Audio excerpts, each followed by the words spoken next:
Yeah, Destiny did diddle me. It's the reason why I haven't made a video on him sooner, because he's holding the nudes against me. He says he'll leak them.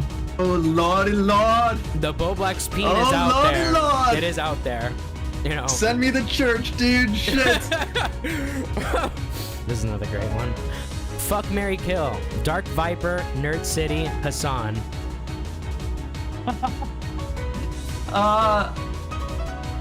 Fuck. Hello? Hello, I can hear you now. Sick. All right. Hey, what's up? How you doing? I'm good. How are you doing? Good, good. All right. Well, thank you for joining me on my show. I've got a little interview for you here. I had Tyrone help me out with the questions. Although I'm not gonna be like, I'm gonna try and make this very casual. I'm not trying to be like, oh, answer response type of thing. You know what I mean? Yeah, I get you. I actually just saw. I got the notification. You just uploaded a video right now. I did. It was on Tyler Oliveira, he's one of these YouTubers where, you know, like the Brandon Buckingham or like Channel 5, like those guys? Yeah, that was Where, nice. yeah, they'll go to a place and they'll just interview people, right? And I think those videos are really cool. I really like that kind of content. But with Tyler, he'll go ahead and he'll go to a place and start recording like what it's like, but he'll give these narrations over the video like, oh my god, we got all these guys following me. I think they're trying to kill us, but the camera never shows anybody. Like it never turns and shows anything. Or if it does, nobody's there. So it's just like funny and goofing on him. Like at one point he like slanders an entire charity saying that they're selling weed to homeless people and like making all this profit. What the fuck? Yeah. So his videos are just like complete, like it's all like fucking hoopla, dude. It's like this guy just narrates like entirely fake scenarios going on. I've never even heard of this guy. How big is this guy? He's got like 7 million subs. He's huge. Holy fuck. Oh my god. These scumbags just come out of everywhere, it seems. Oh my, dude, I was giggling like a little kid making this video, dude. It's so funny. God. All right. Well, make sure you guys check out that video after this stream. I'll make sure to post, or if any of my mods can post links to his video, post it in the chat right now. So I guess I wanted to start with asking you, because I was looking through your channel. You know, I've been watching you for a while now, but I was looking through your video, you know, organizing it by oldest, and I see you've been making videos for about 12 years now, it seems. Yeah, I mean, I've been making videos for 12 years, but I probably haven't like made videos seriously for that long. Right. I probably didn't do that until like September of 2017. Like in terms of actually trying to grow and not just do like one-off like fun videos. Yeah. Do you remember what inspired you, like, or what other YouTubers you might have seen at the time that made you want to start making your own videos? Yeah, so like YouTubers I really liked were like AVGN. Like I ended up finding him like kind of pretty late into his career because I think I was just on the internet later than most people. Right, fair. And I thought his shit was super funny. I liked that it was like a show. And then in terms of like other people, I always like when Leafy came around, and he was the first person I saw that was like talking about YouTube. Like he was talking about other YouTubers. Right. Which I thought there was like a really cool like novelty to that. Although even at the time I remember thinking like these videos are kind of like fun and stuff, but they weren't very good. Right. So when I first started to do like commentary videos, kind of what I want to do was like, can we do this but make it like more fun? Like make it more of a show. Right. Yeah, exactly. Like have it more scripted. How long have you been, like, when you started doing commentary and doing YouTube more seriously, is that when you started doing scripts or was that no, something my came content later? was always scripted. Like my content was scripted all the way back to like when I had like a channel in 2009, and I'd like occasionally upload like videos. Like I always had like some script to the videos because like the mentality was always like there wasn't a sense when I first started looking at the YouTube stuff of like being a YouTuber, because so few people I think actually made money. Like I think most of the time it was like all channels couldn't even like be monetized. It was only like a very select few people back in like 2013, 2012 that were in the ad program. It was more so like oh, look, here's a thing where, like, if I wanted to, I could upload, like, my short movie I was making or whatever, you know? Right. You do keep all of your videos up, though. Do you ever go back and watch them? Once in a while, I'll have, like, somebody, or I'll get a notification of somebody, like, DMing me an old video, like, making fun of me. Oh. So once in a while, I see them and they're brutal. They're cringe. Yeah. You know? No, yeah, I remember before I ever did the parodies, I tried to do commentary, and I had one video that quote unquote blew up. I had like 200 views. I did a video on Andy Worski because it was at the time when Andy Worski pretty much stabbed Tommy in the back. So I did like a whole video on that. But like, nice. Those are off. Those are gone. No one will ever see them. I can't stand them. Yeah. And then I don't ever take my videos down just because, like, I don't know, like, I think that's kind of cool when you, like, I always had the mentality, if I ever did make it on YouTube and did make good videos, because at the time I was making the worst fucking videos ever. Like, it is so much worse than most of you guys that have ever tried making a video. Like, my shit is so cringe. Yeah. And I just always had the mentality of, like, if somebody went back and looked at my old stuff, they could be like, well, I make better stuff than this. Like, I could get as good as Willy, or I could do better than Willy, and they could go make their own videos. Yeah, so I don't like taking stuff down. It's a good way to see the progression of your content. I mean, I deleted my videos because I just couldn't stand them. But post starting the parody stuff, I've decided, like, right now I'm in the process of re-uploading all my videos from my old channel to this channel.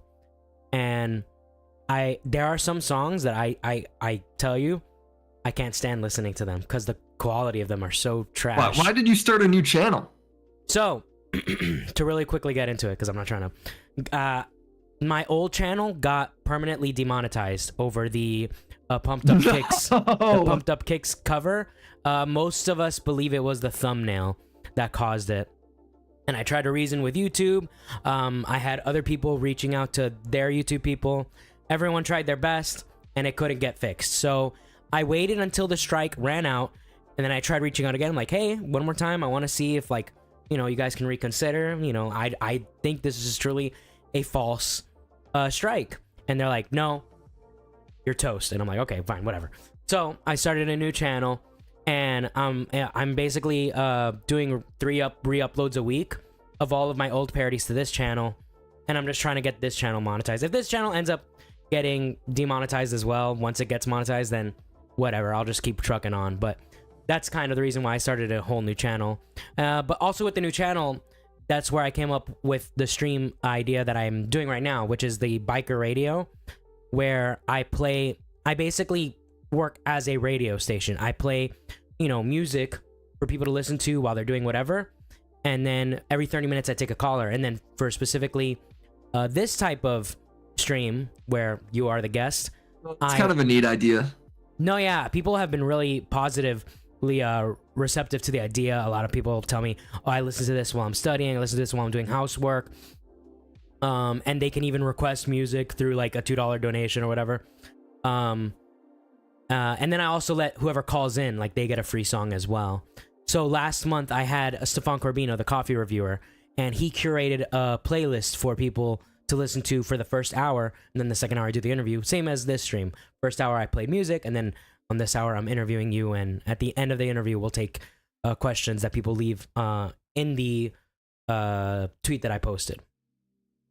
Yeah, no, I'm in. That's cool. Yeah. So that's why I'm doing these types of streams, is something that, like, because there was like a period earlier this year where I was doing a lot of door dashing, so I was listening to the radio a lot, and I was like, fuck, I kind of want to run a radio show. So that's where I got the idea, basically.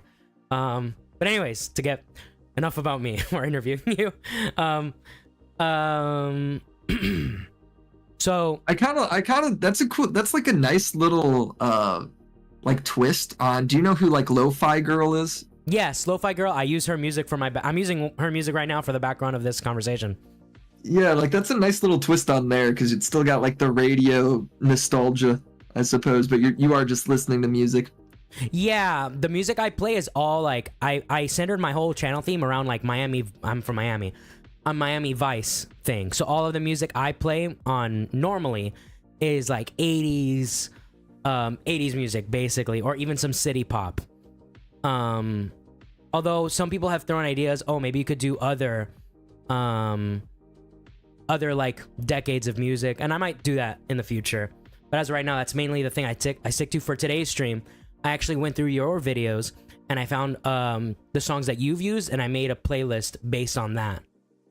Oh yeah, dude, I saw you play Days and Days. That's like my favorite band ever, man. I noticed that. I've heard them a lot. I think one time and I haven't used them in a long time too, so that was a hell of a pull.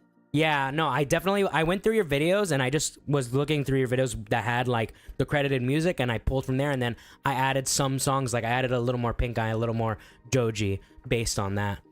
Yeah, when I was a really small creator, or not really small, I was like doing pretty good, but small is such a relative term here on YouTube. Yeah. Depending on who's talking. But when I was like maybe like 20,000 subs, I had creator or I had reached out to Days and Days because they claimed my video and was like, hey, can you guys like lift that? And they said, yeah, like use our music whenever you want, like we don't care.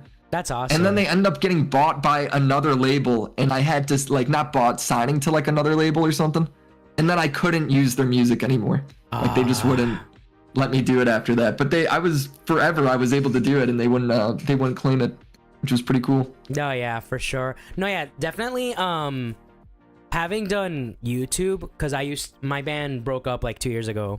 I was in the band Gray Street. But when I was uploading music through that, having the perspective of like someone that watches a lot of YouTube and sees a lot of streamers, and Augie always opens his streams up with copyrighted music, I told my band, I'm like, look, let's not copyright our music on YouTube. People can use it. That'll be good. So like any music that and including my parodies, if I do get them copyright, like because I try now with my old channel, I never tried to fight the copyright on my parodies because I was like, it's not worth the hassle. Now with the new channel, I am trying to, and a lot of them, I get the I succeed with getting the copyright off because it passes as a parody. So yeah, no, that's sick. So I'm trying to make sure like any music that is mine that is original, because I am planning on making original music as well very soon. I want to make sure that that's available for anyone to use on YouTube. I mean, hell yeah, dude. I mean, you're like a commentary legend among the creators in terms of your parody music. Just I feel like once or twice a year just pops off, and like everybody's using it in their streams and shit. No, yeah, I remember the flamenco stuff. That was crazy for me. Yeah, that was a big one. I was like, I never had experienced that kind of like, I had my initial blow up. Or the Susie Lou one, where it's Scooby-Doo, yeah. But that's a classic too. No, yeah, I have one online friend of mine, Exotic. He loves that one. He references it every time we're on call. No, yeah, I'm like super. I just love doing like music. Has been. I don't know why I didn't think of this idea until the Pescator drama happened. That's when I did my first parody. And I just didn't. What's the Pescator drama? The Pescator drama was when Nick and Tommy started like making fun of him, and so he went on a call. Like the only Pescator drama. Yeah, the Pescator. Yeah, I'm aware drama, of that one actually. Where he's like on call, being like, "I'm gonna fuck you in the ass, Nick." Yeah, he was gonna rape those cheeks. So I did PNN is Dust in the Wind, which was my first ever parody, and it got the attention of Nick because Nick randomly called into a Discord I was hanging out in. And I sent him the song, and then like him and John Swan and everyone started blowing it up, and that's pretty much how the whole parody thing got started. But I just don't know why I never like I've been doing music since I was in high school, so for like 15 plus years, and I just never thought, why don't I just do parodies of commentary stuff? But I've been having fun doing it since then.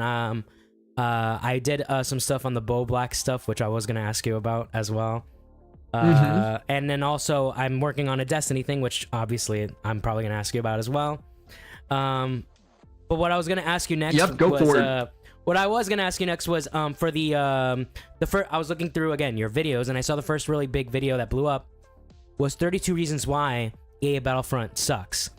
Do you recall how it felt seeing a video of yours blow up like that? Yeah, so I had I think I had a couple videos actually do pretty well before, but this one was just like, I believe I saw Angry Joe Show make a video called like 32 Reasons Why a certain game sucks. I forget what it was. I remember being like, that's interesting. I wonder if I went ahead and did the same thing, but with this game that I don't like. if that would do well. And it did. But sort of like everything else I made back then, it didn't matter that the view count was high. It wasn't holding any retention because the video's bad.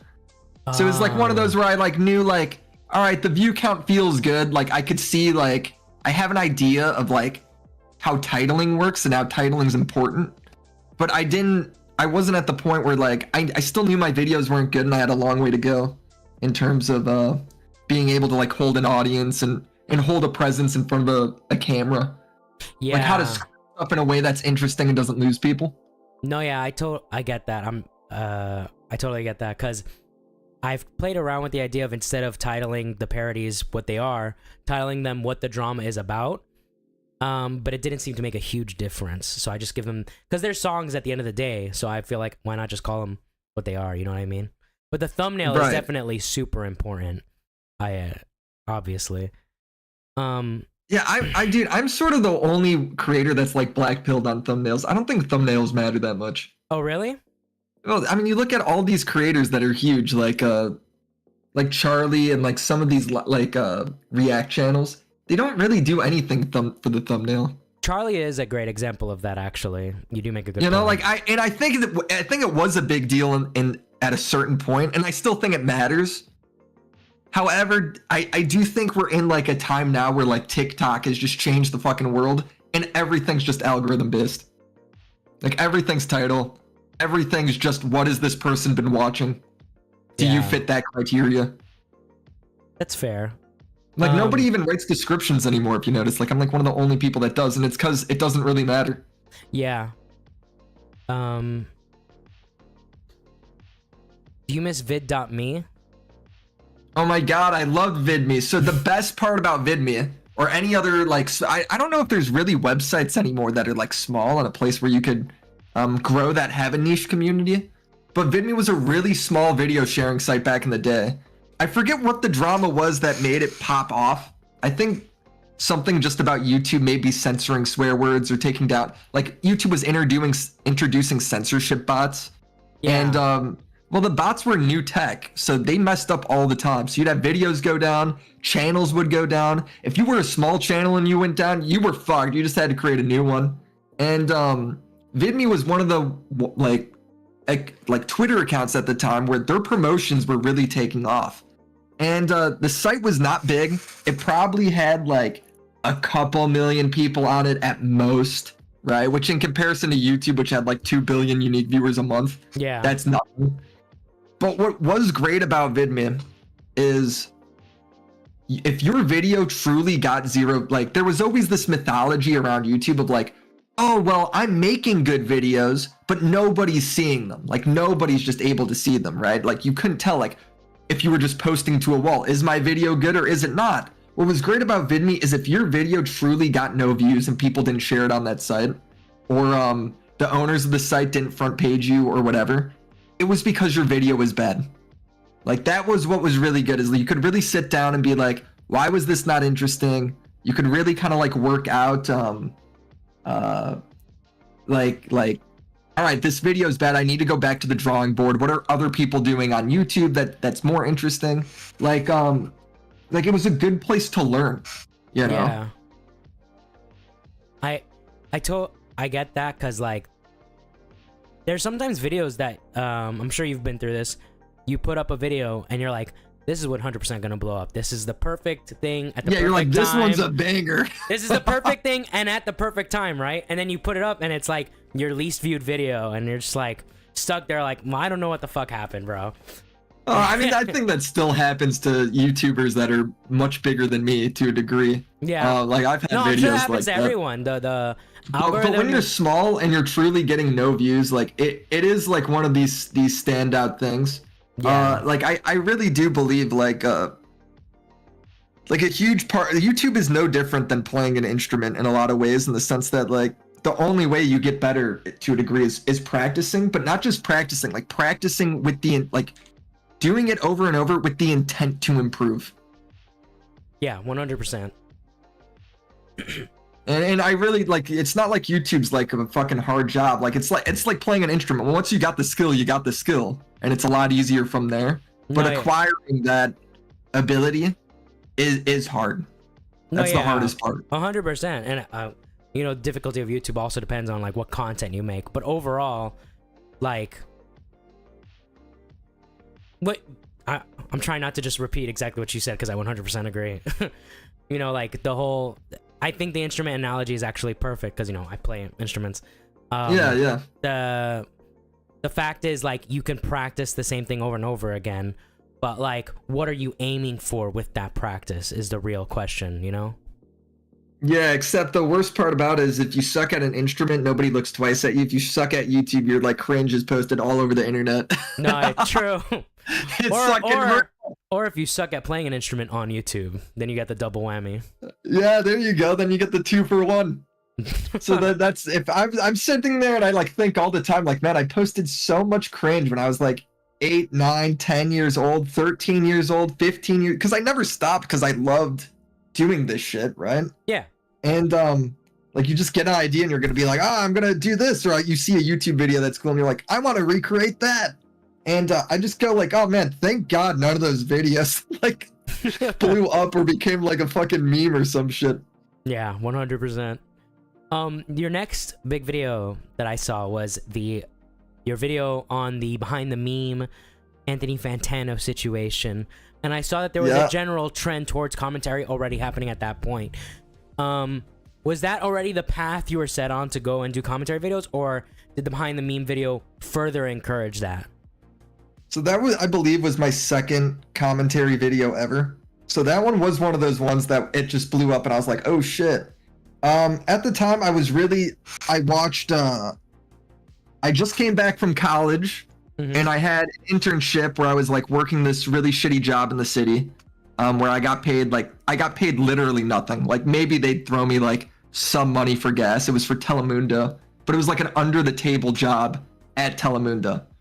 And, so that sort of sucked, and I remember I was watching a commentary video, and I watched a Wild Spartans video, and then after it I watched an I'm Alex video, and these guys were like really huge at the time. All of their videos got hundreds of thousands, if not millions of views at the time. Like it was popping. Yeah. And it was the same video. Both of them rambled for like 15 minutes, just repeating the same thing over and over again. And I remember thinking like, Jesus Christ, I just wasted so much time watching this shit. It is so bad. No, and I was like, can I really not make a better video than this? So I said, fuck it.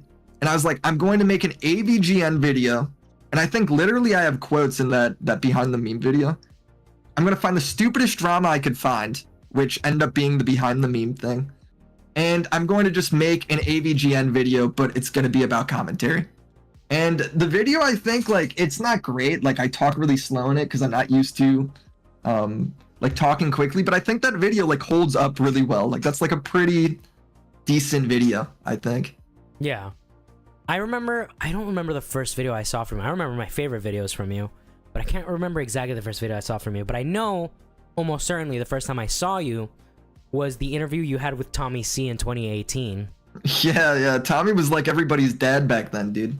All the up and comers' dads, because everybody hated Keem. He was like the villain. And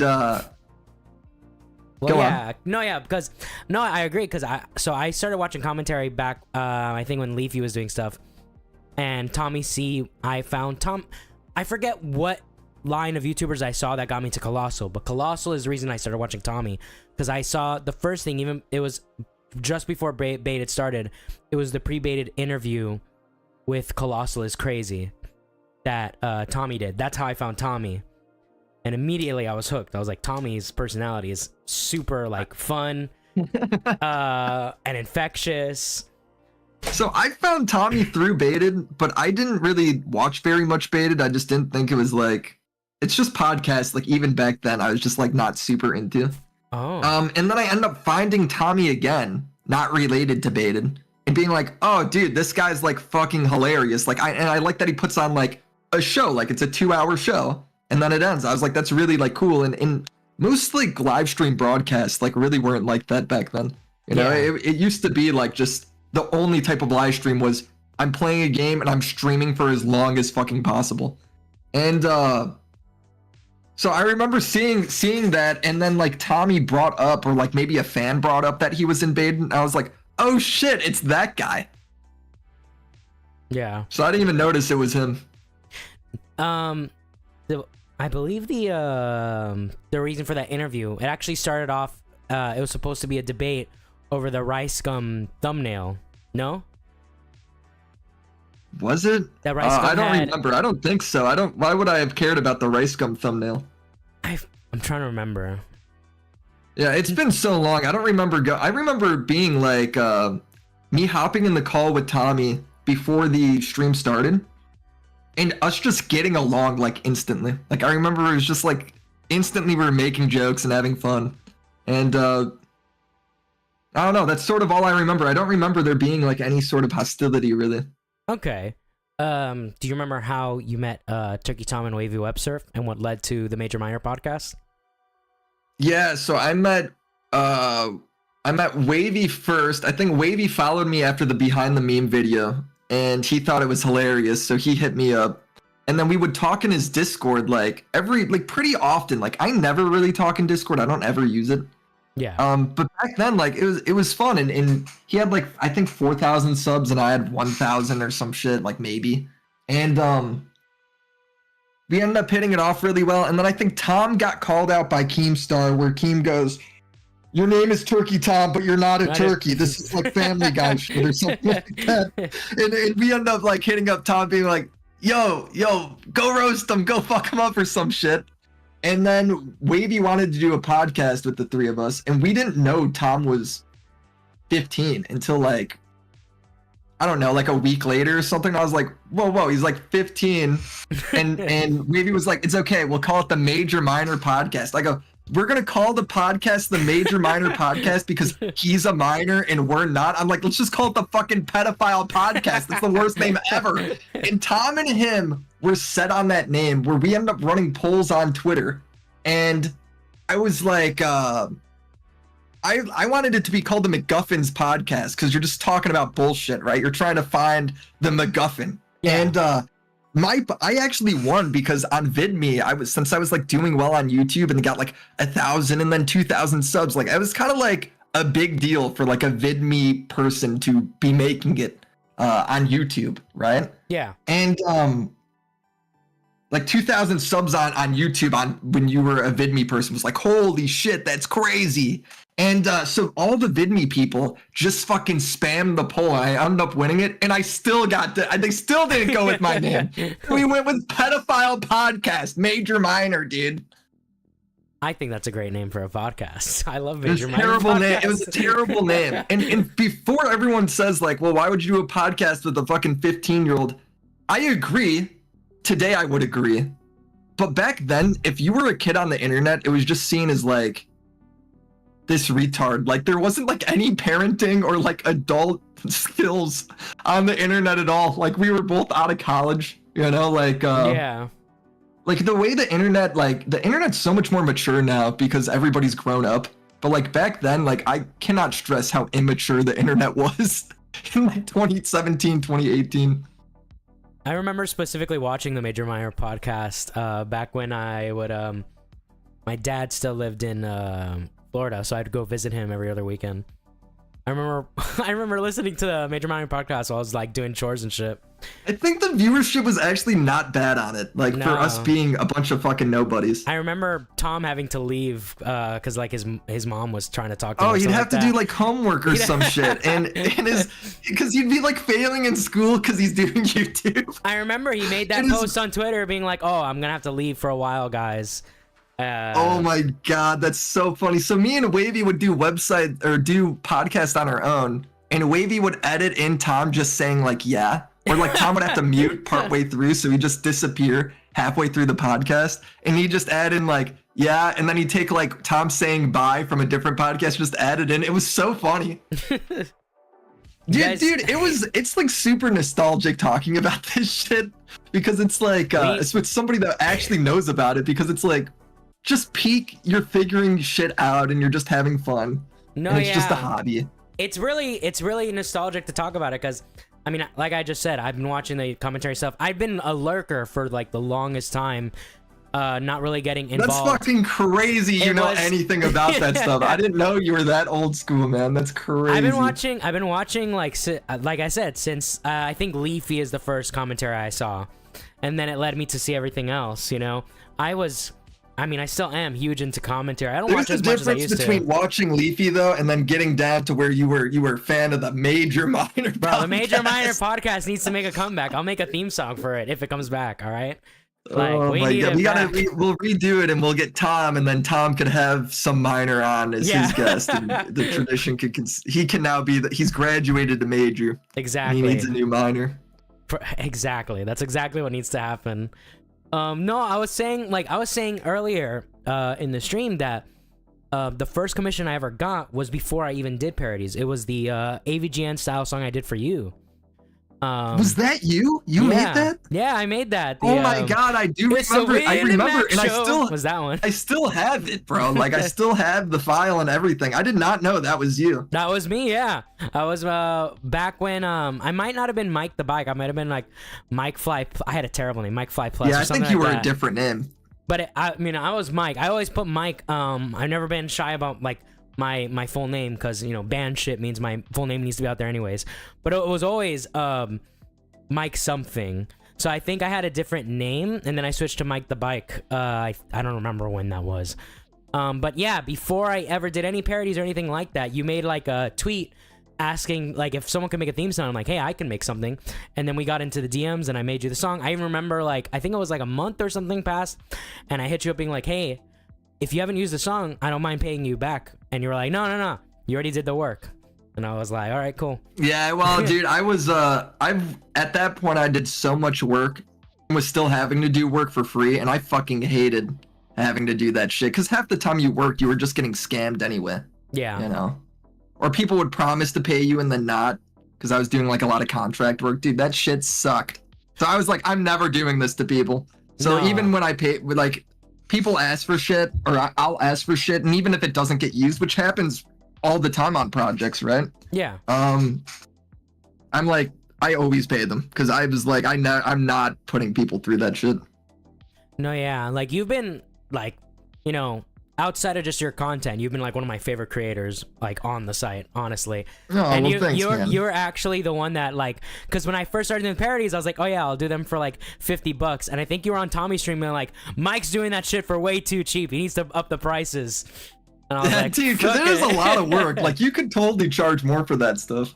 No, yeah, I upped it on my old channel. You know what's tough for you, though, is we were in an age where commentary channels, the incentive was to make more and more complex videos and more, like, elaborate videos, more and more funny videos. A lot of that was because of iDubbbz, right? Doing the content cop stuff. Yeah, 100%. And now it's gone the opposite, where now it's about quicker and quicker turnaround, lower quality, because everyone's doing the live stream. The live stream game is super popping right now. No, and that doesn't mean it's bad. I love the live stream stuff, but it's just the need for like having to have a bit in there with like a funny parody song. Like that's like just less demanded now. No, yeah, I think the last time I got I still get commissions, but the last time I got a commission from a creator was Connor hit me up. And he wanted me to do, because he found a string of tweets that were the lyrics for In the End. And he's like, can you make this into a song? And I was like, sure. That's so fucking funny, man. And then I even had to I did a brain rot parody of the KSI song, because same situation. He found a line of tweets that was from that. I fucking love comedy like music. I think anytime a song is like turned funny, it's like my favorite shit ever. Like, I think it's great. No, yeah, I mean, I'm a huge fan of Tenacious D, Flight of the Conchords. Yeah. You know, obviously, Weird Al Yankovic. So whenever I get like most of my Weird Al is great, man. Weird Al is a classic. Even his original shit is amazing. So yeah, it is. Getting the opportunity to do original stuff, like when Gokunaru, which you also hooked me up with that link, Gokunaru wanted me to do the Poorly Programmed NPC song, which that was super fun, because not only was it a comedy song, it was totally outside of the genre that I usually produce in. When I make original stuff, I make rock songs. So I was making something that was way out of the realm of what I usually cover. And then the more recent parody or satire song I did was the Ballad of Sneeko, which was just a straight up rock ballad about how Sneeko got cucked. And that was, people loved that one. That one was great. That one was fun. I got to really, you know, exercise my singing chops, which, you know, I don't like my voice, but a lot of people seem to, so it all works out for them, I guess. One video series that I really liked from you was the Last YouTuber series, which you did on Mumkey, who I love Mumkey. I wish he would post more, but I'm assuming he has his reasons. You got Critical and then Leafy. Yeah, I love that series too, man. That was such a good it was just such like a nice like nostalgic walk back through like time, I feel like. Yeah. Considering different controversies of different varying degrees since those videos, do you still hold by all the takes you had in those, or would you say some of their reputation or something has kind of been like tarnished since then? So I think to a degree some of them have been maybe tarnished. I think the one that probably holds up best is maybe Charlie. Monkey's gone through his drama where he's like had depression. He had that weird thing where he was like dating that one girl who ended up like wanting to get with a 15-year-old. Yeah. You know? Like that shit's weird. He went through depression. He stopped posting as much. He just seems to like I don't know. Like I do feel like his content hasn't been totally like the same level of goofiness and carefree since then. I think him losing that channel seriously fucked him up. Yeah, it fucked him up. And then I think with Leafy was great, and that video aged perfectly because he came back just crushing everybody. Yeah. And then he got banned again and he went to Rumble, and the dude was just like, it just was not good. Like his content over there, his streams over there were just not very good. Yeah, I agree. So I think his is like that video holds up decently with him, but I think he's just like he kind of went out with like he came back with a bang and then like went out with a whimper in a whiff. Yeah, I feel the same way. In 2020, it was kind of like a surgence of a lot of new creators. One of the big ones being Augie, which I think we could both probably agree Augie takes a lot of inspiration from Tommy's style of content. One of the other creators that blew up at the time was John Swan, who then fell off pretty quickly. And a meme that's going around every time another commentary guy falls off is John Swan coming back? Is he coming back into the house? Do you think there's any redemption for John Swan? Absolutely. I mean, John Swan didn't like fuck a kid. He didn't rape anybody. I don't see why he couldn't come back. What killed John Swan is John stopped re-uploading. Like he stopped posting videos. Mm-hmm. You know, that's going to be what hurts you. Obviously, the reputation John had as being a commentator where telling the truth is like pretty important. And it came out that he was lying in the way he did. And then it came out like the way he treated Pie Man in that was not right. And then it came out that he did it again with the Cammy shit. Yes. I think it's stacked up pretty bad against him, and it's going to affect you. But if you make good enough videos, if you're entertaining enough, people will forgive anything. I think that's true. Yeah. I mean, look at Dr. Disrespect.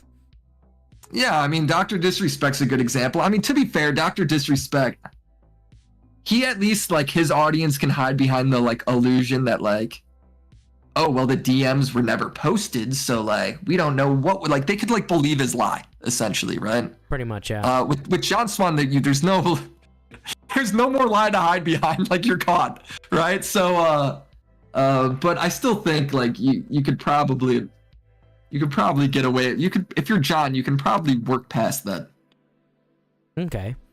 Out of anyone that you've covered, who is the most memorable, the most unredeemable, and who is the most retarded? Most unredeemable. If Andrew Tate, if his court case ever actually starts, because he's just doing the rich people thing where you delay it forever, he's probably the least redeemable because he's doing some like truly illegal and terrific stuff. Yeah. What was the other ones? Memorable and then retarded. Memorable. Oh, dude, there's so many good memorable people. I love my debate with Hassan. I think it's one of the funniest fucking I debates love that ever because one it's so just so much. insane. Like it's just like and like the build up to it of me just like of me just repeating on Twitter, and you just know he saw it one day and had enough of like, I will keep making videos on this fucker. Like, I am watching your stream. Like, my tweets back then were like, Hassan, I am watching your streams, and I am going to expose you telling all the bullshit. And you just tell, like, after I said I was going to make my 4th video on him, he's like, fuck it, debate me right now. Bro, you could tell. I was at, like, the grocery store at the you time, could tell too. how, I was like, oh, shit. You could tell how pissed he was when he realized that you weren't, like, fucking retarded. And he was like, oh, wait. Oh, this dude, guy if you watch knows what the he's stream, talking he's, like, about. breathing hard. His face is contorting. Like, it's one of the best things ever. And I'm on there in front of, like, 35,000 people. I thought it was fucking hype, dude. I loved it. It was And then the great. video I made afterwards talking about the debate is, like, one of the funniest videos I think I made because it, like, depicts perfectly how I felt going, like, while I was in the debate. Yeah. And I did a really good job of, like, depicting it. So I fucking loved that. And then what was the other one? Most retarded? Most It's retarded. Sneeko. Sneeko's the most retarded person I've ever covered. Sneeko's the only person to surround himself by white supremacists, he didn't realize he wasn't in the group until they started making fun of Haitians and he was Haitian. And then his falling out with them wasn't that, oh, like, he's now offended by the white supremacists. His falling out with them was, oh, I'm unbanned on Twitch right now, and I don't want to associate with you guys because I might be able to make it back into the mainstream. So he just, like, lied to them about like, they invested all this money to do this podcast, and then Sneeko, like, just bailed on them and wouldn't message them back. So they're like, Sneeko, we're waiting on you. We're all in Miami. What's going on? And Sneeko's like, yeah, guys, I think I'm not into this. And then they all accused him of selling out to the Jews. It was the best thing ever. It's like the funniest drama I've ever fucking seen. I feel like that was kind of like the end of the book end of, like, the Sneak arc, because I've not heard anything about him since pretty much. He's totally completely fallen off because he's cut himself off from, like, everything. Like, I think Kick, like, really, like, got onto Aiden Ross. Yeah. Too. So Aiden, like, stopped doing as much stuff. So, like, Sneeko, like, his lifelines are, like, gone. His last lifeline was the white supremacist lifeline, and now that's even gone. Yeah. What is your favorite and least favorite video you've ever made? I'd say within, like, the last, like, 7, since you've been doing it seriously, I would say. My favorite video I made? Shit, dude. I don't know. My favorite video, my favorite video is probably the Andrew Tate stuff. Okay. Because the Andrew Tate video has been the only set of videos I've made where I would come out with the video and then all of these news articles would cite the exact same sources I'm citing, like, a day later. Yeah. Like, they were straight up copying my video series, and that's like and I wasn't, like, some people were like, hey, are you mad about this? It's like, no, dude, that's, like, awesome. Like, what an accomplishment. I'm, like, breaking these, like, I'm not breaking the story because all I was really doing was, like, translating Romanian news for the most part. You're having a real world impact. But yeah, I was like ahead of real mainstream media in a way that was, like, tangible, and I thought that was really cool. And then my least favorite, shit, let me go through and look. My least favorite's probably an H3H3 video I made. I made a couple ones that I just don't think were very good. I don't think I did anything that was terrible in them, but I just don't think they were funny. I don't think they were, like, necessary videos. I think, and sometimes you got to make a video that's unnecessary because if you have, like, like, you just have to post. Like, if you don't post, you end up feeling bad about yourself. You end up not having, like, you got to fill sponsorships sometimes, right? Yeah. So I don't mind making videos that are unnecessary because sometimes you have to, or sometimes you just want to give your opinion on a topic, even though it's unnecessary. But those videos just particularly, some of those were not that good. No, yeah, I totally feel you. Actually, I do totally feel you, because, so one video that I felt was very rushed, and if I could go back and take more time on it, was actually in relation to your Hassan debate. I released, We Are the Champions parody on your debate with Hassan, and I got that out in, like, a day or two, and after it came out, I never heard it again because I was like, this is dog shit. I could have made this way better. This is horse shit. It's that Yeah. happens pretty commonly because the thing is, like, I can make music very fast. Actually, like if I was doing YouTube full time, I'm telling you, I could probably drop new parodies 3 times a week. The question is, some songs really do need to cook a lot longer than other songs, and a Queen song definitely needs that. Like, Queen is a very, you know, high-ranking band that deserves like a lot of attention and care. Yeah, I think it's important to be able to like turn around and make videos quickly to a degree. Like, I think it's good just for your mentality and to show like, well, I could do this. Because sometimes like the worst times I've gone through where I'm not posting is that it's been too long. Like, I think Nick had this has had this before. Oh yeah. Where if you don't post for a while, it's like you almost like start to feel unsure about yourself. You're like, can I do this? Why can't I write this topic anymore? Like, you just start to like get in your head about it. Like, you just lose fucking confidence. It sounds stupid, but it's like, if any of you guys have ever played sports and you got into an injury and then you're talking to the team less and you're like not involved in the practices as much because you're injured, and you're like, you start to get in your head a little bit, sort of like that same thing. So I think it's good sometimes, where even if it's not as like subpar, just to put something out. No, I 100% agree. From like a writer standpoint, there are times where you will have like basically writer's block, and you're just like, I cannot write this thing that I need to write.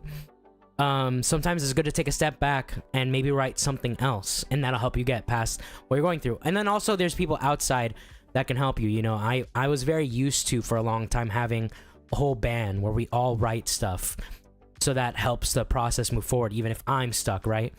And then when I started doing the parodies, I was like alone for a good while.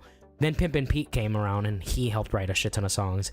Hellbent is Did he really? That's cool. I didn't know Pimpin' Pete was involved like that behind the scenes. Every rap song I've done, Pimpin' Pete wrote, because I cannot write rap. That's not in my tool house. I can't write rap music. But Pimpin' Pete, he wrote all the rap songs that he did, like the Eminem songs, the Kendrick one. But he's also written stuff outside of that. I think the first time he helped me with a song was actually when I did a parody on Lil Nas X. And I think he wrote the Bunty King one. He's written probably half of my parodies at this point. Yeah, he's great. He's been kind of MIA since August. But recently, who's been helping me is Hellbent. Hellbent helps me with a lot of songs. She actually just wrote for me a Destiny parody. I can't wait to hear that. Based on the song Feel It Still. You know, the ooh, I'm a rebel just for kicks. That song. Yeah. So that's going to be exciting. I did write I do, you know, not to take full credit away from me, I do write some of my own stuff still. You know, I wrote both the Bo Blacks parodies. But speaking of Destiny, what was it like meeting Destiny? And I don't know how caught up you are on the drama, but based on how much you're caught up, what do you think of the current situation? I'm not very caught up. So people have been asking, well, I say people, there's like a few people on Twitter being like, oh, you should give your opinion, or what's your opinion on this? And the thing is, it's like, whenever it comes to sex allegations, I'm usually pretty hesitant to say something right away, because if you don't know and then you just get it wrong, that's like a pretty big deal, right? Yeah. So what was your question? What was it like meeting him? Yeah, what was it like meeting him?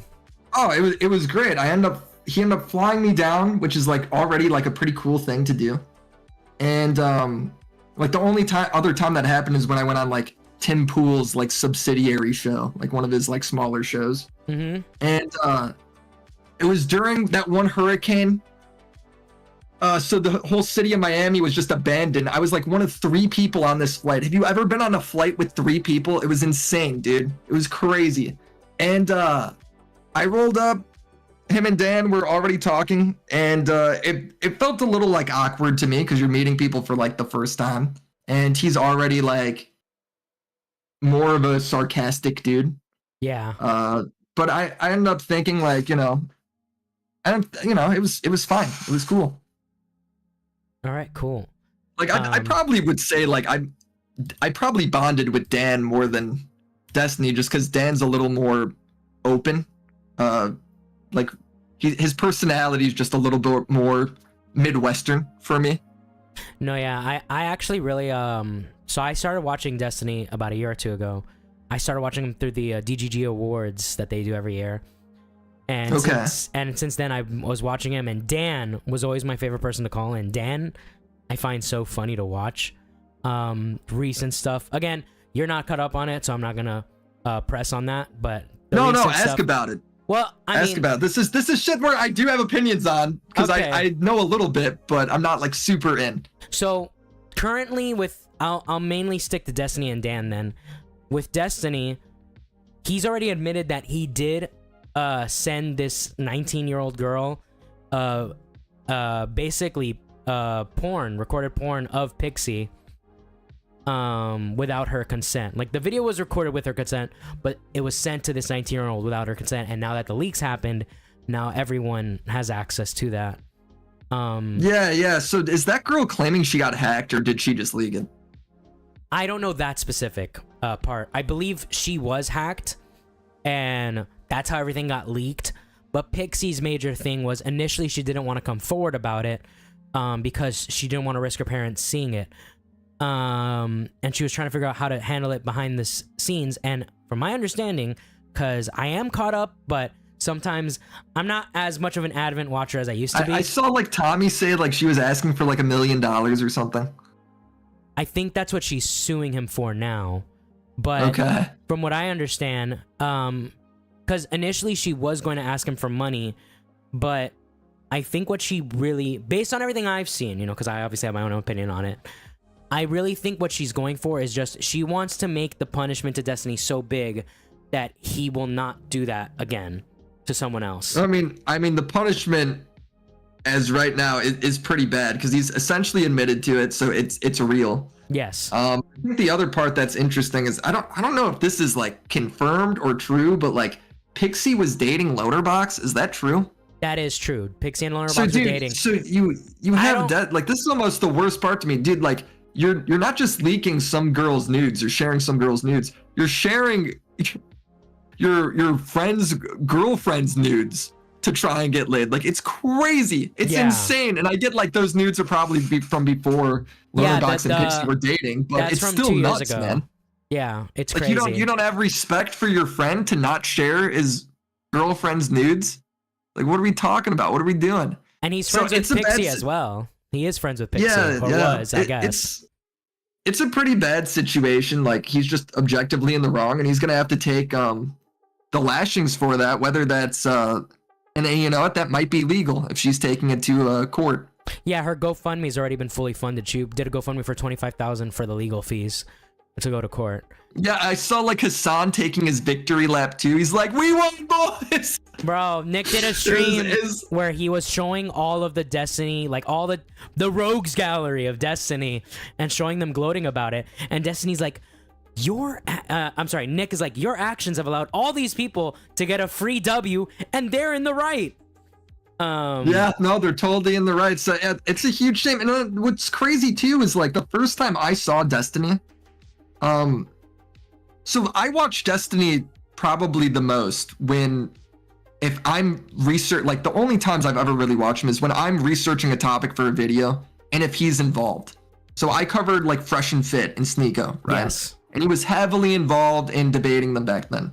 And so much of it was about like boundaries and talking about women and how to treat a woman and all this shit. And it's like, bro, like, meanwhile, it's like, you're doing what? During the whole Red Pill arc, he's sharing apparently not just videos of Pixie, but his wife as well. And now Sherry, who used to be like friends with Destiny, apparently the current allegation is that he recorded sexual audio of her without her consent and shared that. I saw that allegation on Reddit. I don't know like how to confirm that or if that's been confirmed, but that's like that's by far the worst thing if that is true. Yeah. But again, I'm not sure on that allegation how true that is. And now the thing with Dan that Nick covered, I haven't seen the full thing, but from what I did see, Dan basically the whole stream, it came off to me, people have different reads of it. To me, what it came off was Dan is one of the few IRL friends that Destiny has. And Dan is like dealing with the fact that not only is his coworker, but his friend in this hot water. And he's trying to be like, oh, you know, just because he made a mistake doesn't mean I'm not gonna stick by him. And someone I think in chat even said like, oh, if the cherry stuff is real, would you like cut ties with him then? And he was like, no. But then Dan is saying like, oh, if you do distance yourself from him, then I understand, but also fuck off.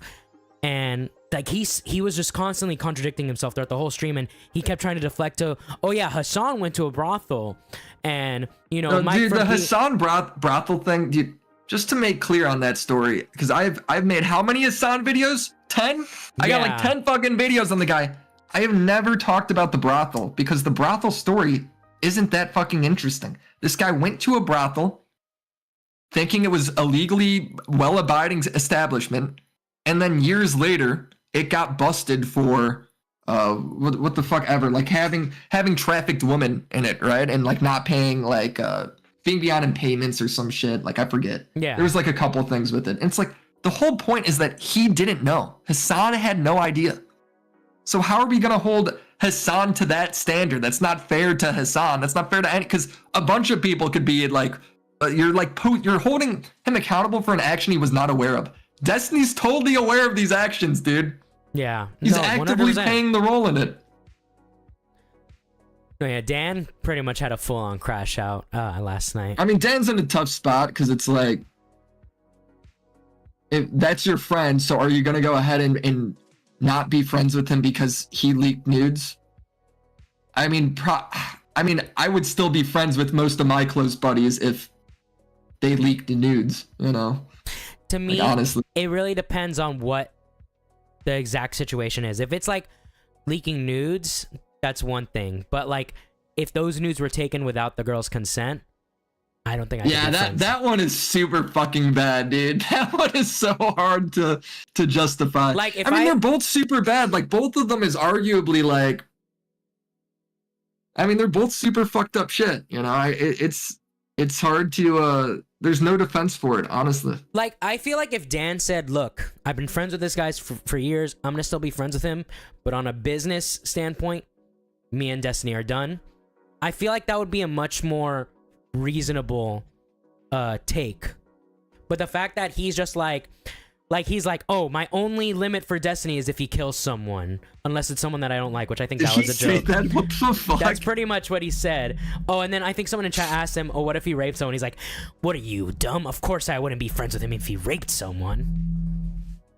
Yeah, I mean, look, dude, the problem with the internet is things that need to be like rape or murder for it to still be bad, or pedophilia for things to still be bad. Yeah. You know, it's bad. I don't think it's, like, here's the thing, dude. I've never seen somebody lose their career on the internet because they leaked nudes. I do think this story will pass.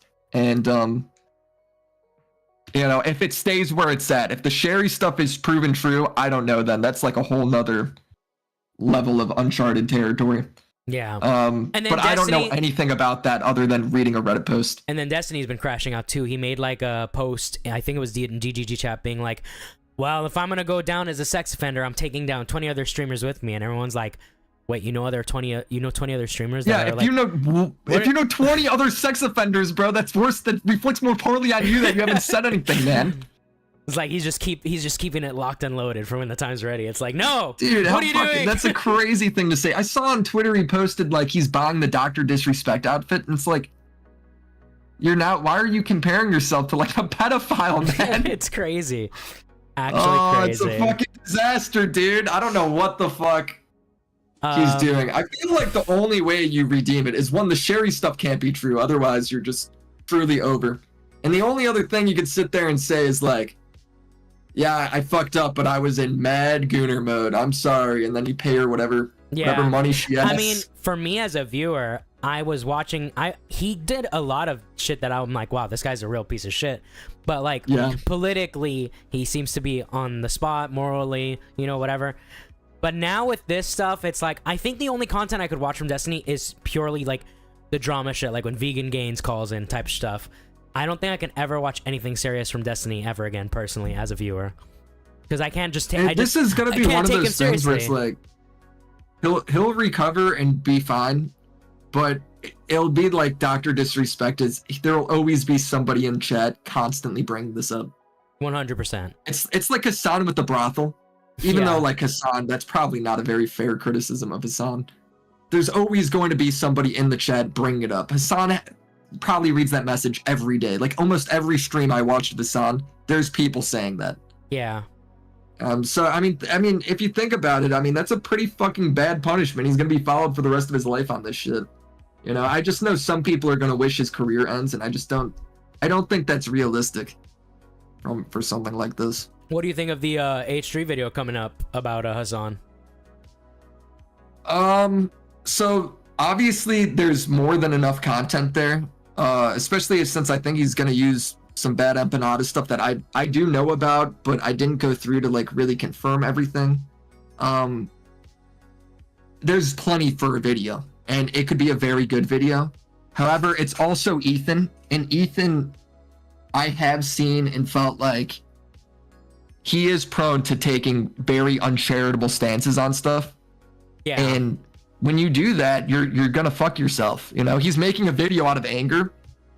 And I've always felt like if you make a video out of anger, like you being mad or spiteful, you're gonna end up taking somebody out of context, and it's gonna fire back on you. Like I have no doubt that it'll be entertaining. Like there's the Keemstar content nukes, right? Those videos are, I don't care what anyone says, those videos are fucking hilarious, right? Yeah. I think they're super funny. They're super entertaining. Anyone who says they're not bangers is lying. However, ton of information is wrong. There's shit that's just not right in there. Ethan's doing fucked up shit where he's like promoting like doxers and whatnot. So I think it could be a little bit of both. I'm hoping for the best, but my expectations aren't very high. Seeing the like level of receipts and stuff that he's gotten in the past, not just from the content nuke, but even stuff on like his podcast. You know, so You're hoping for the best, expecting, you know, the worst. I'm hoping for the best, but I expect a mixed video. I don't think it'll be the worst, but it will be mixed. Well, you know, I'm just doing like the general saying. But no, I totally get you. I honestly would hope that if the video does well, just speaking as an old H3 fan, I would hope he would just make more videos. I don't think he will, but I don't think he will. I don't think he will either, just because like he's got a family, he's got 2 kids now. I just think the podcast stuff is so much easier to make money. Like all the money right now is in live streaming. It's not an accident that all your like everybody's commentators went to live streaming. That happened on purpose because there's tons of money. There's tons of money there. No, 100%. So I don't think it makes sense. Like I don't think he'll switch. I've long recognized the way the commentary space works with live streaming. Like if I really wanted to maximize my content, I would do like drama live streams. I personally don't do them because I like watching the stuff. I do on the occasion do streams where like I call them like yesterday's drama today, where I gather all the information that happened from like the last month or so and just do it all in one big stream. I remember I did like an 8-hour tipster one when the tipster drama happened like a year or 2 ago, and that was huge. I had like 50 viewers for like my channel size at the time. It was crazy. But it's not something like, I feel like, because there are so many commentary streamers as well, like it's kind of oversaturated, and I feel like the reason why not all of them blow up like Augie or even Lyrix is because I think at the end of the day, when you're doing those types of live streams, you need to be passionate about doing the live stream itself. You get what I'm saying? Yeah, and what is interesting is like what you said there, of like everybody's doing it, so there's a lot of competition. That is probably like one of the reasons like my videos have done better is like lately. I think it's just there's less competition of people making videos. Like I'm competing against so many fewer people. No, yeah, 100%. Like, I don't think the quality of my videos, like I think the quality of my videos have gone up, right? For sure. I feel like I'm always trying to get better, but I also feel like the quality of my videos before were very good as well. You know, a lot of it's just you're competing with less eyeballs. Yeah, like or you're competing against less people. If you are in the commentary community and you're trying to do drama streams, there's not really a time slot for you to have. Although, depending on your personality, that shouldn't matter. You'll have your own audience. But some people don't have as strong of a personality, and that reflects in you know, they could be streaming almost every day, but there's like not really growth there. Like me, I just stream myself playing video games because that's what I love doing, and that's a way to kill time and build up watch hours. Because of all my passion, everybody knows this. All my passion is in music, so that's where it's gonna go. I have 2 more questions before we get the Q&A going. One, which YouTuber that you've seen do you think was the biggest waste of potential? Oh, that's hard because I think there's a lot of YouTubers that I say YouTubers. There's a lot of people that have made videos that are very, very good, and if they applied themselves, they would make it big on YouTube. I'm trying to think. Like, there's just so many people I've watched in the past where I've seen that guy and I'm like, oh shit, that guy's gonna make it big. That guy will be huge, and then they don't upload, or they upload like once a month. Yeah. And the thing is, like, people, like, I get that some people blow up overnight, but for most YouTubers, like, your journey is a fucking grind. You know, your journey is like, you're working, you're posting for years to have your one moment, your one like overnight sensation moment, you know? So, I totally feel that. Yeah, 100%. yeah, so it's like, it's not really like, YouTube's not luck. It's more of just like a grinding to it until you get your lucky moment. You know, the people that get lucky are people that work at it forever. Yeah, exactly. Like, I can't think of a specific creator, but there is a lot of smaller commentary channels that I've watched and have been like, fuck, damn, this guy's like better than anyone right now. And then they just never post again. Or they go to college and they go to work, you know, like life gets busy. Yeah, 100%. Like, there's just, I feel like there are probably a lot of people I recognize that, like, I could totally see them being huge if they could afford to do YouTube full time.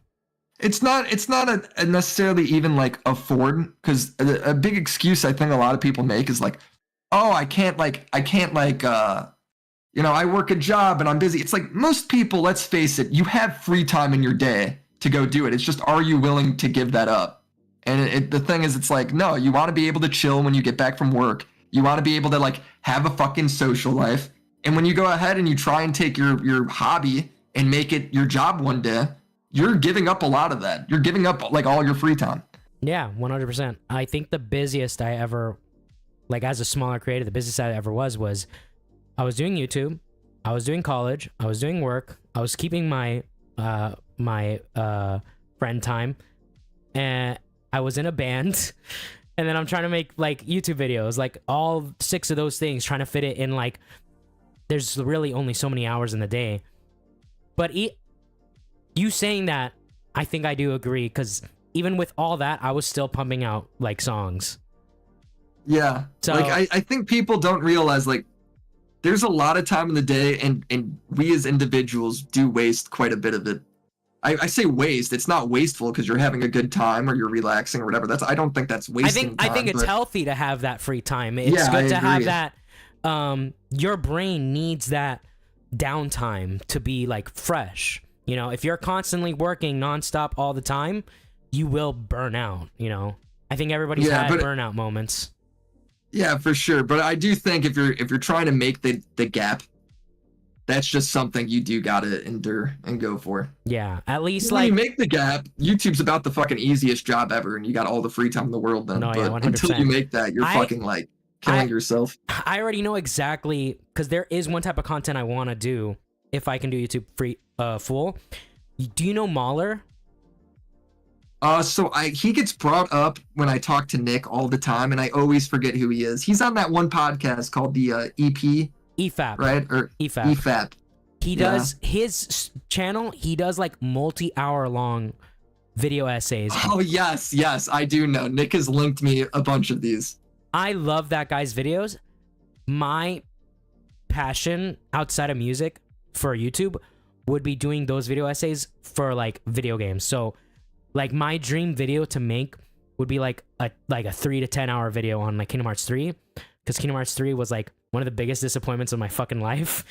And really, dude? I'm still so pumped to play it. I'm playing Kingdom Hearts 1, the 1.5 remix now, dude. Oh, hell yeah. Advice says, because I've been playing the game since I was like 8 years old.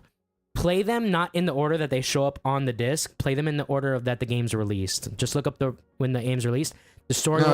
The story will make the story is convoluted. I'm never gonna lie like other Kingdom Hearts fans. The story's convoluted and retarded, but it makes more sense if you at least play them in the order. I mean, it's fucking retarded in the first game, dude. The first game, just the concept is so fucking stupid. If I didn't play that game when I was like 7 years old, I would have thought this thing was like the dumbest thing ever created. It's funny. Oh my god, it's funny. So that's the game I've been playing on my. I'm doing playthrough streams now. I've been playing the Kingdom Hearts games. Bro, me and the guy that I'm doing them with, his name's Nexajed. He's not like a content creator, but he's my editor now, actually. He also is a huge Kingdom Hearts fan, and me and him, you know, as adults now, we can look at all the shit and we're like, that is so hype, and it's actually so retarded at the exact same time. It's like, it's kind of like Star Wars in a way, where Star Wars has some really hype shit that's like absolutely bonkers. But well, it's like, dude, I just watched fucking Sora die in the first game, and it's like, oh shit, he's now like a Heartless, he's died, right? And then it's like, you have fucking Goofy's looking ass just being like, well, we gotta get back to King Mickey, huh? No, Sora fucking dies, and you just hear Donald Duck screaming, Sora! Sora! Yeah, doing like his fucking quack scream or whatever. Like, it's just the whole thing's insane, but it's, you know, it's fucking, it's also lit at the same time. I don't know. It's just a whole nother level of like tism. If you just allow yourself to accept like the ridiculousness of it, it is so hype. It's like, I especially remember when I was a kid. I remember when I was a kid. So the original Kingdom Hearts, you couldn't skip cutscenes, right? That Riku fight was an outrageous fucking block. I remember crying trying to beat this fucking boss. Oh, dude, I made the mistake of putting it on fucking pro mode. And, dude, pro mode, you can't change the difficulty. What is with that, man? That is so bullshit. So I'm stuck on goddamn pro mode, and I'm like, this is too hard. So now I'm like, I need to get the ultimate weapon for the first time ever. So it's like I'm just grinding through that bullshit. Bro, if you want, I'll send you a synthesis guide. It'll help you collect shit much faster. Just a disaster, dude. The synthesis grind, oh my god, I did a 10-hour stream just doing the synthesis grinding, and it was like 2 in the morning for me, and I'm like, guys, I'm doing this off stream. This fucking sucks. I hate this game now. I don't want to do any more of this. Oh man. Yeah, I would say I would never play that game again on hard mode. I love not worth that one, and Kingdom Hearts 2. I love the hard modes of that game, of those games. What I love about Critical for Kingdom Hearts 2, it's the only game mode you can play where you can't just spam X to win every fight. You need to actually like think about the game, because I got into playing the harder modes by watching like speedrunners.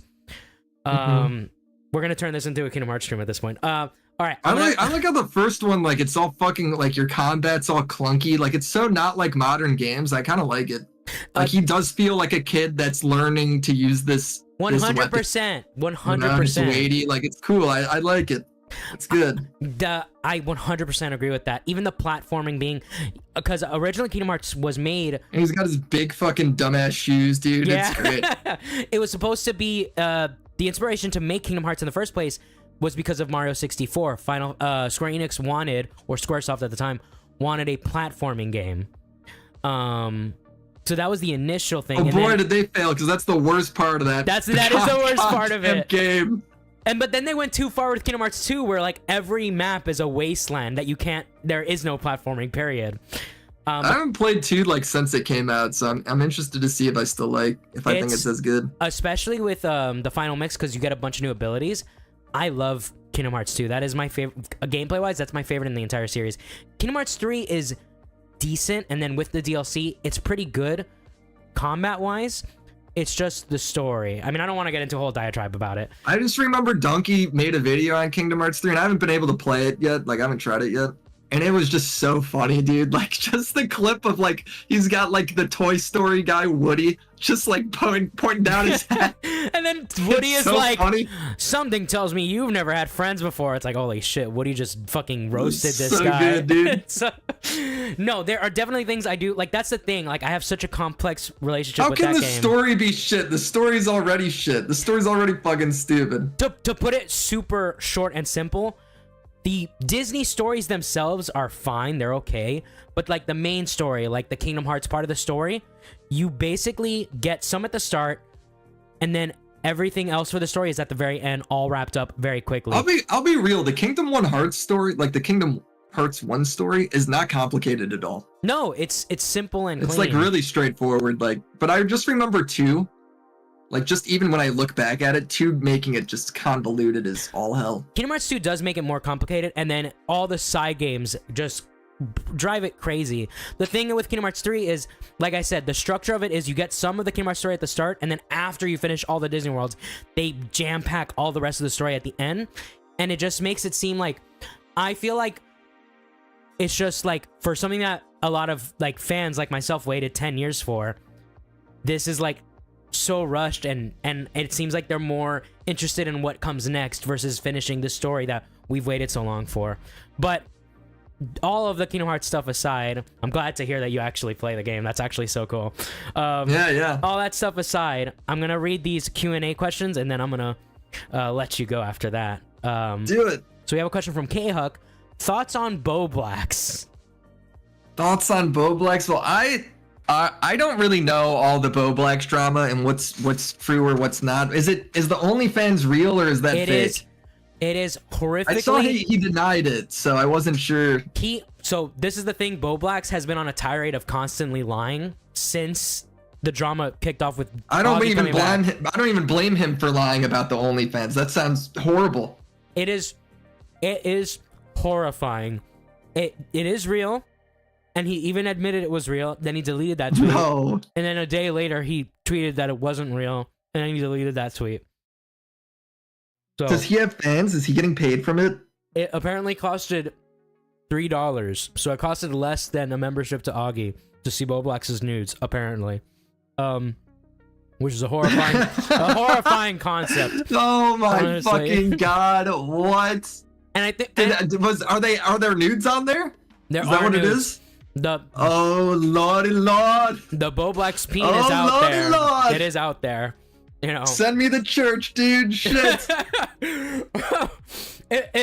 It's just him fucking a Sonic doll. I mean, how crazy. I'm not gonna get into details, but it is like as bad as you could probably think. I don't think that specifically exists, but it is like him in dresses. He's just fist and knuckles. Oh god. And look, my thoughts on Bo Blacks is clearly this guy's not at a high point in life. Or Z whatever he goes by X, now. Whatever. And I wish the best for him. I don't hate Bo Blacks. I really don't. All right, and there you guys have it. WillyMacShow does not hate Bo Blacks. I'm not a hateful person. That's all I'm saying. I rarely am ever actually mad at somebody. That's good. I was rooting for Bo Blacks to make a comeback for the longest time, but the OnlyFans stuff was just... I mean, that's gonna set it back a few months at least. I mean, that's a rough one. He should have just said Destiny leaked his nudes, dude. No, and the craziest thing is he tried to make it out that, oh, everyone's leaking my shit, but it's like his face was in some of those pictures. Like, he did not even try to hide that it was him. Next up, we have from Kiko. Wait, you just imply that he was leaking his own cock? No, so his okay, I was gonna say, the thing is, this is like a whole nother story. So what happened specifically was he was streaming and he showed all of his Gmail accounts. One of those Gmail accounts was Manshi, something like that, and people found that it linked to the OnlyFans, and also he posted his nudes on Reddit as well, not just OnlyFans. So he had posted his nudes like everywhere under this Manshi account. You can post nudes to Reddit? I guess. I don't know. Okay, what? But this is insane, dude. It is crazy.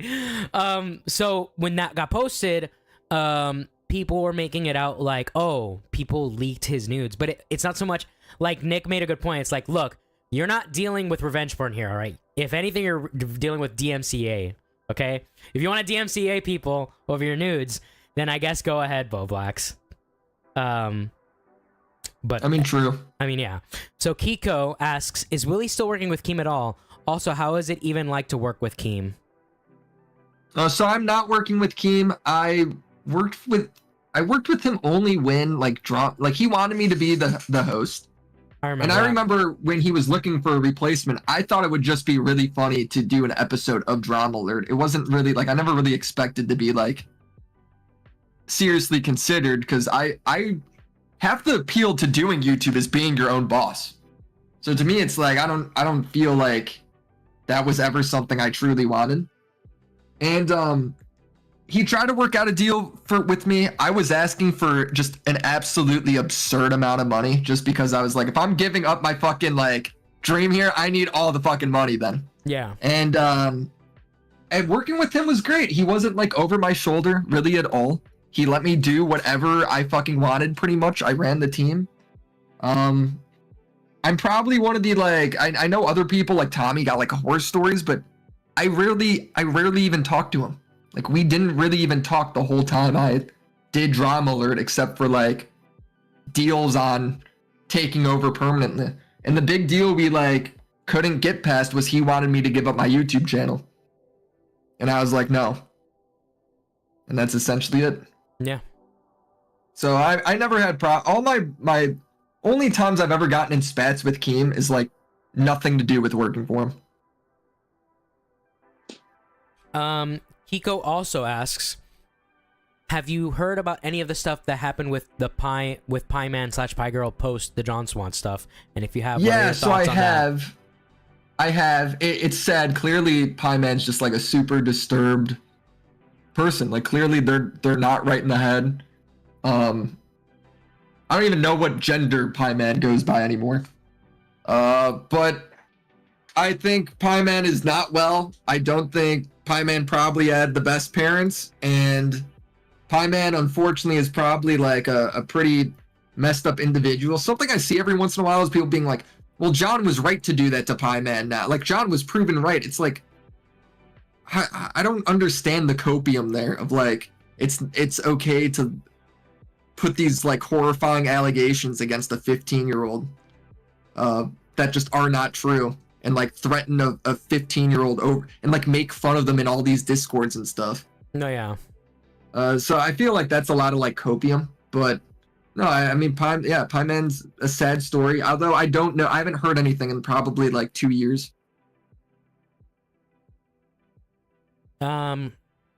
Nexajed, my editor, asks, ask Willy if Destiny diddled him, and if he'll make more videos on any Red Pill / Kick guys. Those are his best videos, in my opinion. Yeah, Destiny did diddle me. It's the reason why I haven't made a video on him sooner, because he's holding the nudes against me. He says he'll leak them. Crazy. I will absolutely make more videos on Red Pill people. The problem is most of the Red Pill has fallen off. You know, and I'm all about milking and farming a topic. I'm into that shit because I have fun with it. Like, fucking, I'm having a blast with it. However, if the topic stops getting views, then it just becomes cringe. Like, that's kind of how I feel about it. If nobody wants to fucking watch it, and you're just still making videos on it, it's like, you know, is there really a fucking point to this anymore? You know, it's just, you're just being a fucking weirdo then. Yeah, I think that's fair. So I love the Red Pill stuff because they're just like always the most crazy, unhinged people. And I'm probably one of the few creators that really goes and wax both sides super hard. So I will absolutely keep my eye over there. At Nathan Weddle, okay, great, asks, ask WillyMac if he can do a video on my retarded son. I assume that's about Jake Weddle. Do you know anything about the Jake Weddle stuff? Is there new Jake Weddle stuff? I know about him from the Mr. Beast thing. I don't think there's anything new past his girlfriend going crazy and trying. And did you hear? Wait, did you hear this song? We're into like Jake Weddle's girlfriend drama. So Jake Weddle's, how do we even know who that is? So Jake Weddle's girlfriend started. She apparently was a YouTuber. She was making videos defending Jake Weddle, and they then broke up. Was she a big YouTuber? No. They then broke up, and she released like this like 90s alt rock core song about their breakup, and the start of the song has audio recording of Jake Weddle screaming, "You don't care about me." Oh my fucking god, dude. Send me crazy. This cringe right now, dude. Where's the link to this? I send it to you right now. If someone in the chat can find it, I'll look it up. It's fucking crazy. What? Hold on. Is it a banger? Is it good? Lyrically, it's retarded, but it is pretty shit. audio. How fucking funny would it be if it was just a bop, dude? It is musically, it is a bop. I will say instrumentally, it's pretty fucking good. It kind of gives like a Creep vibes or like Alanis Morissette vibes. As I look for that, I'll ask you. Mr. Fields asks. Okay, this is another great one. Fuck, marry, kill. Dark Viper, Nerd City, Hassan.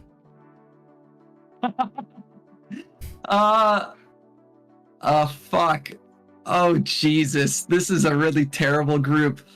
Dark Viper, Hassan, and who's the third one? Nerd City.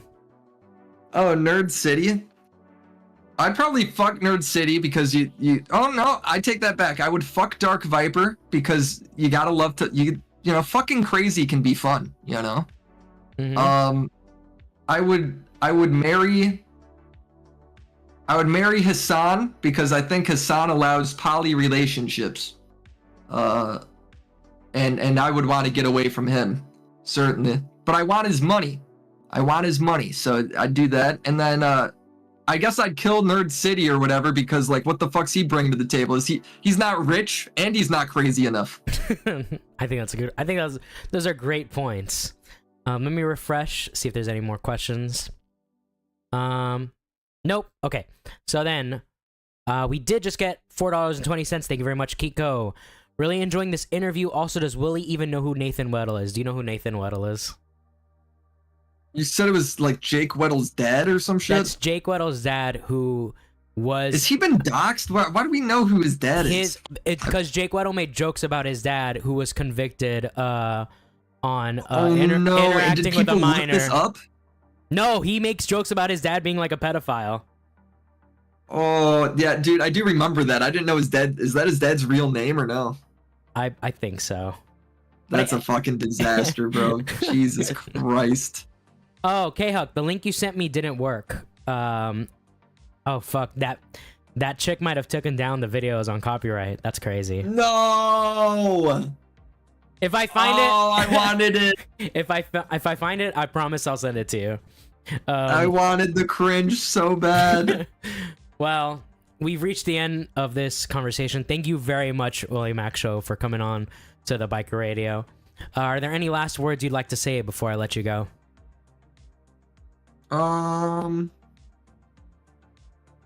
Any last words? I don't think so. Go watch my new video. It's out right now. All right, there you go. Make sure mods put that link in the chat. Thank you very much, WillyMac. I'll talk to you some other time. All right, thank you, brother. Take it easy. Peace.